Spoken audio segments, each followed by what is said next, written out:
উঠে তুমি okay ready করাও, আমার তো দেরি হচ্ছে। না উঠলে আমি কি করে করাবো?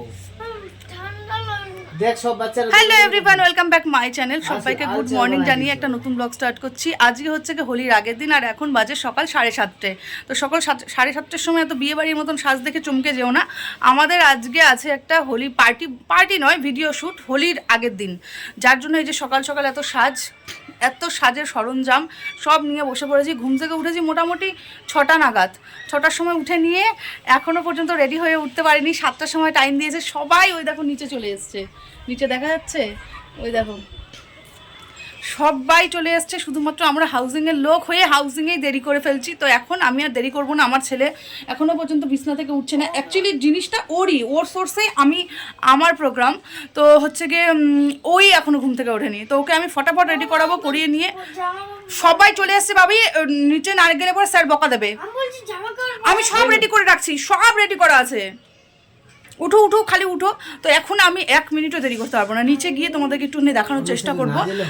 আমাদের এখানে চলে এসছে না, আমাদের কাছে এসে আমরা যদি দেরি করি খুব খারাপ হবে। তো ওই জন্য আমি একটু মানে যতটা পারি যাওয়ার চেষ্টা করছি।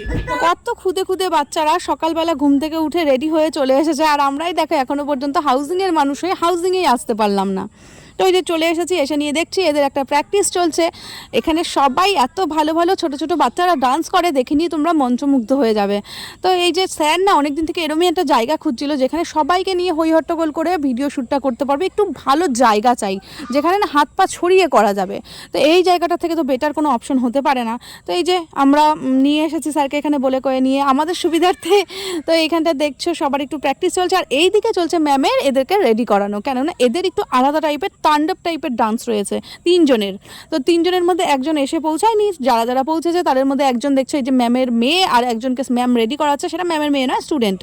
আর আমাদের ছেলেদের কোনো ডান্স মানে ড্রেসের ওরকম আলাদা করে নেই। একটা ব্ল্যাক প্যান্ট আর হচ্ছে কি হোয়াইট হোলির টি-শার্ট, তো যেটা আমি অর্ডার করে ফেলেছিলাম। আর আমাদের কথা যদি বলো, আমাদের ওই যে প্রত্যেক মায়েদেরকে ঘাগরা টাইপের কিছু একটা পরতে হবে, ঘাগরা বা লেহেঙ্গা বা ওই যে গোপী ড্রেস। তো আমাকে আমার মা দিয়েছিল মোটামুটি 5 বছর, তো হতেই চললো 4 বছর থেকে আজ পর্যন্ত আমি কোনোদিনও পরিনি, কিন্তু আমার ড্রেসটা নিয়ে আমার ফ্রেন্ডরা পরে ফেলেছে। তো আজকে আমি সেটাই উদ্বোধন করব। দেখছো মায়েরাও কত সুন্দর সুন্দর সেজে এসেছে বন্ধুরা। আর আমি দেখো, আমি কিন্তু ওরমটাও ভালো করে সাজিনি। এই বাচ্চাগুলো এক একজন মুডে রয়েছে, এক একজন ভীষণভাবে মানে এনার্জেটিক বাচ্চা বলতে পারো। তো আমার ছেলেকে আমার ওই জন্যই দেওয়া। এই যে দেখো, আমি তো ড্রোন দেখিনি, আজকে আমি প্রথমবার ড্রোন দেখছি। ড্রোন দেখে তো আমার ভালোই লাগছে, যেন ড্রোন এরকম হয়, একটা ভীষণ হাওয়াও হচ্ছে। আর সত্যি কথা বলতে কি বন্ধুরা বলো তো, সব কিছুর একটা এক্সপিরিয়েন্স থাকা দরকার।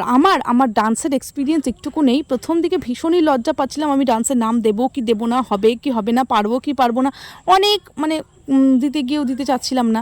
তো ফাইনালি আমি রিমার জন্য দিয়েছি, কেননা ও রয়েছে আমার ফ্রেন্ড, ওকে দেখে একটু করব। আমি না কতদিন ইচ্ছাটাকে লজ্জায় ঢেকে রাখবো বলো তো দেখি। ইচ্ছা করে কিন্তু দিতেও পারি না। ওই জন্য ভাবছি না, ইচ্ছাটা আমি ছেলের দৌলতে আজকে পূরণ করে নিই। আমার ছোটোবেলা থেকেই ডান্সটা ভীষণ ভালো লাগে, কিন্তু করে উঠতে পারি না জানো। আর এই যে রিমাকে দেখছো, রিমার জন্যই ডান্সটা দেওয়া বললাম, যে কেননা হচ্ছে কি ও আমাকে বলছে যে এইবার দাও, পরের বার তো আর থাকবো না, আমি কোথায় না কোথায় থাকবো, এবার একসঙ্গে ভিডিওটা করে নেই। তো ওই যে ওর জন্যই আমি করছি। ও আবার চারিদিক থেকে এক্সপার্ট, আমি একদমই নই। কেননা হচ্ছে কি বুঝতেই পারছো, সবাই সবটা পারে না। আর গালের মধ্যে রং দেখলে যে একটু হোলি ফিল তো আসতে হবে বন্ধুরা, যার জন্য রং লাগানো হয়েছে। আর এই যে শুরু হয়ে গেছে ডান্স। বলো দেখি তোমরা সাউন্ড না শুনে কি গানের ডান্স আমরা করছি। আর সত্যি কথা বলতে বন্ধুরা, আমি ভীষণই কাঁচা, ভীষণই লাজুক এই ডান্সে, আমার কোমরই নড়ে না। তা ওই জন্য দেখো আমাকে সেকেন্ড লাইনে দিয়েওছে, ভালোই হয়েছে। অনেকদিন প্র্যাকটিস অবশ্য ওরা করিয়েছে, প্র্যাকটিস করানোর পর একটুখানি আমি শিখেছি, লজ্জাটা একটু ভেঙেছে। আর এই যে দেখো কেমন লাগছে। সামনে কিন্তু অনেক মা কিন্তু ডান্স করে, এখনও প্র্যাকটিসে আছে, ওরা শেখে। আর আমরা যারা পেছনে মানে সামনেরটা লাইনটা কি বলো তো, 3টে লাইন হয়েছে, 3টের মধ্যে যারা খুব ভালো পারে তাদেরকে সামনে দিয়েছে, আর যারা একটু যেমন আমি তাদেরকে মাঝে, আর যারা একদমই পারে না তাদেরকে পেছনে দিয়েছে। কিন্তু ভিডিওতে কিন্তু সবাইকেই নেওয়া হবে, কেননা ড্রোন দিয়ে DSLR দিয়ে ভালো করে ভিডিও শ্যুট হচ্ছে। তো মোটামুটি আমাদের ভিডিও শ্যুট হয়ে গেছে। হয়ে যাওয়ার পর এখন চলছে খাওয়া দাওয়া তো হতেই হতো, বুঝতেই পারছো। এত মজাই হলো আমাদের। তো মজার পর একটা খাওয়া দাওয়ার আয়োজন হয়েছে, আর আমাদের সঙ্গে আমাদের বরগুলোও ভীষণ মজা করেছে। গেছে। দেখেছো কত কত বউদের বড়রা ভিডিও করছিল, কেননা বউদের তো ইনস্ট্রাকশন ছিল যে তুমি কিন্তু আমাকে ভিডিও করতে ছাড়বে না। যেমন আমিও পীযূষকে বলেছিলাম, পীযূষও করেছে ভিডিও, কিন্তু ও না বেচারা অফিসের জন্য এখন এখান থেকে বেরিয়ে গেল, থাকতে পারেনি, কেননা হচ্ছে গিয়ে যেতে হবে অফিস। আর আমি দুঃখের কথা কি বলবো, রান্নাটাও করতে পারিনি, কালকের বাসি রুটি খেয়ে বেচারা অফিসে গেল। ওকে অবশ্যই এখানে খেয়ে যেতে বলেছিল, কিন্তু ও তো লজ্জার কারণে আসেনি, যার জন্য ওরও আর হলো না। আমাদের বিভিন্ন ধরনের এখানটায় রান্নাবান্নার মানে আয়োজন করছিল খাওয়া দাওয়ার, যেমন খেজুর গুড়ের মিষ্টি, জিলেপি, তারপর হচ্ছে গিয়ে কফি, তারপর ছোলার ডাল, লুচি, অনেক অনেক কিছু ছিল। তো খাওয়া দাওয়া হয়ে যাওয়ার পরে এখন প্যাকিং চলছে, একটু গল্প চলছে। তোমাদের ভিডিওটা কেমন লাগলো কমেন্টে জানাবে। তো চলো টাটা।